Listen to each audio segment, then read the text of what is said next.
বাসায় নিয়ে গেছে এবং বাসায় নিয়ে গিয়ে দাওয়াত দিয়েছে। বাসায় আমি একেবারে ডালা টালা ভরে খাবার দাবার নিয়ে গেছি, আমার পেজে সেটার প্রমাণ আছে। আমি এভিডেন্স ছাড়া বর্ষা চৌধুরী কোনো কথা বলে না। সে ডালা টালা নিয়ে আমি যখন তার বাসায় গেছি, সে আমাকে সম্মান করেছে। সে বলছে সামাজিক ভাই হইলে ভাই সামাজিক ভাইদের কেউ ডায়মন্ডের রিং দেয়? আমি তো আমার সামাজিক কোনো ভাই বোনরে ডায়মন্ডের রিং দেই নাই। আমি যাদের দেই তারা আমার ব্লাড হইতে হয়, অথবা তাদের সঙ্গে আমার আত্মার সম্পর্ক হইতে হয়, পারিবারিক সম্পর্ক হইতে হয়, নাহলে আমি দিব না। তো কেন দিবেন? তাহলে কি আপনি আরো বেশি গার্ডসটা দিচ্ছেন যে ইয়েস সে তো তার ভাই। আমি কিন্তু এখন নিজে খুব কি বলে শক্ত আছি, আমার গার্ডসটা শক্ত আছে। কোরআন শরীফ শপথ করে যখন আমাকে বললো কারোর সঙ্গে যোগাযোগ করতে পারবা না তিনি ব্যতীত, আপনার পয়েন্টটা ধরবে, তিনি ব্যতীত।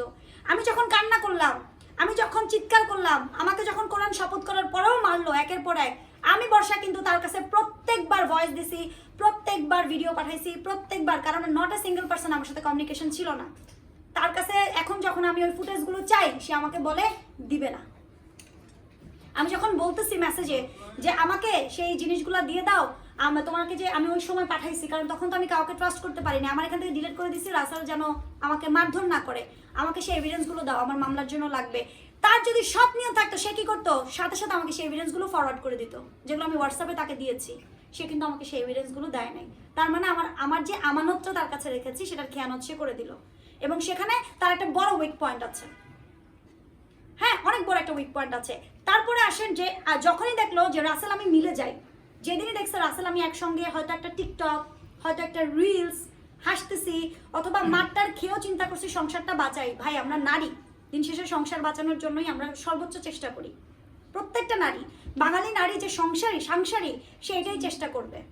তো আমি কি করেছি দেখেন, যখনই ওই যে রাসেল ভিডিওগুলো ছাড়তো আমার পেজ থেকে, যে আমি রাসেল কোথাও ভালো মুহূর্ত কাটাচ্ছি, সে হাঁসের মাংস পছন্দ করতো, 300 ফিট নিয়ে হাঁসের মাংস খাওয়াতাম, তারপরে সে যেই ধরনের খাবার দাবার, ইলিশ মাছ পছন্দ করতো, এই ভিডিওগুলো দিতাম, বা আমার কোনো একটা পিয়ার এসেছে খাবার, সেটা ভিডিও করছি, যখনই এগুলো দেখতো তখনই তার মাথাটা খারাপ হয়ে যেত।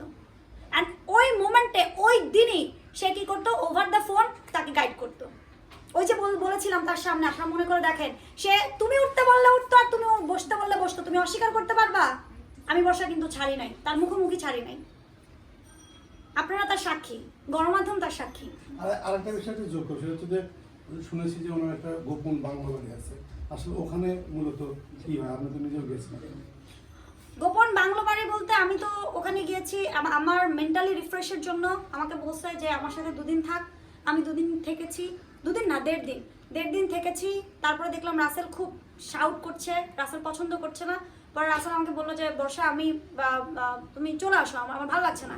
তো বাসায় আসার পরে রাসেলের কাছ থেকে অনেক কিছু জানলাম, যে ওই বাংলো বাড়িতে অনেক কিছু ঘটে, যেগুলো আসলেই মানে কি বলবো, মুখ দিয়ে আমি উচ্চারণ করতে চাই না।